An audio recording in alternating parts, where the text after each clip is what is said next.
Alright guys, so the new GTA update just dropped. I did a playthrough video earlier in the week on the mini heists within it, and we'll get to that.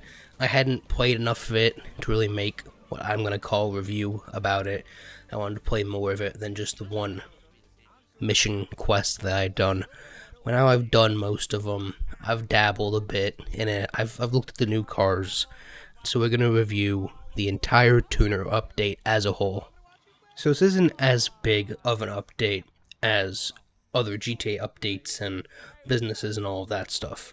So typically, you get a building and with it comes some sort of new business, like the drug businesses with the motorcycle club, or import-export, or the hangar. This is what they've been doing for years with GTA, right? Or the bunker, for example, that makes absolutely no money and isn't worth your time.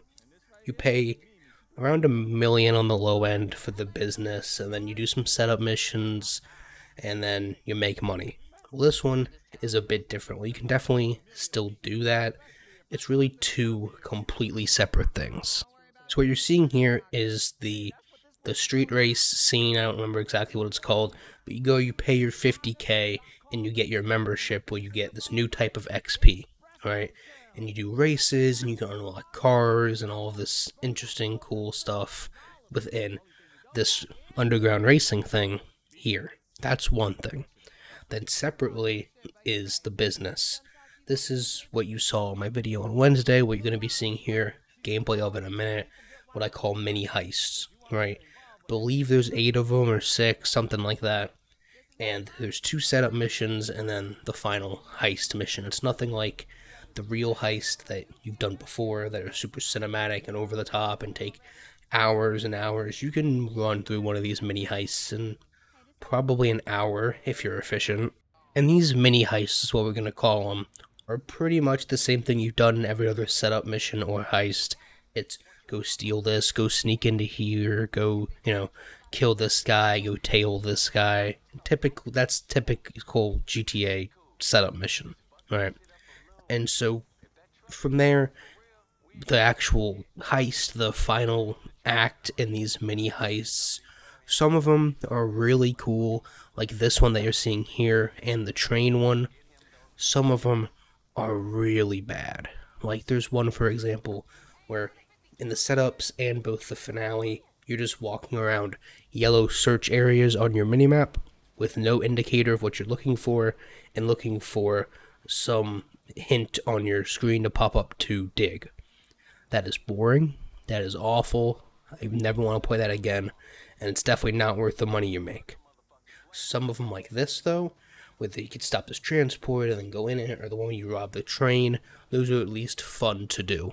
Now, speaking of the payout, is it the best new way to make money in GTA? Not even close. Right now, in my opinion, what is and has been the best way to make money for years is import-export. If you don't know how that works, essentially, you go to your business or your mobile command center, you ID a car you want to steal. Now, it's a little bit of RNG if you get a crap car, a medium car, or a high-end car, so you have to have luck on that end. But other than that, you identify this car, you go steal the car, and then you sell the car. That is all you have to do, and the process of stealing a car and selling a car maybe takes you 45 minutes. It depends on how many people you're playing with, how many cars you're, racking up. If you're getting a lot of cars for a group of 4 people, or if you're playing by yourself, it'll take different amounts of time, but then you'll make more money. You can easily make about 100,000 every 45 minutes doing that method. Now, just like everything in GTA, and this update included, there is no way to make a good amount of group money. The best way for everyone to get a halfway decent amount of money are heists. But heists, the real heists, not these, take so long to do between the setups and the actual heist. And, if you only have 2 or 3 waiting for more players, those take so long for the amount that they give you that individually, they're not worth it. It's only if you have a group of people and some of them don't have some of the businesses and you want to at least have them make a fair split, right? Because like I said, import-export, as the person owning the business, you can make, with 4 people, you could make, 400K an hour while having a passive business on the side like the Coke or the bunker. You could make easily, I've made over 3 million in a day. You can, it's real easy to grind money that way. This update is definitely not the way to do it, because typically how it works with these mini heists is the owner of the business gets between 150 to 170 when it's all said and done. You don't get money for the setups or anything like that. You don't get a first time bonus. You just get a payout for doing it. And as for your friends, your associates working with you, because this is another business type thing, they get exactly 50K from each mini heist.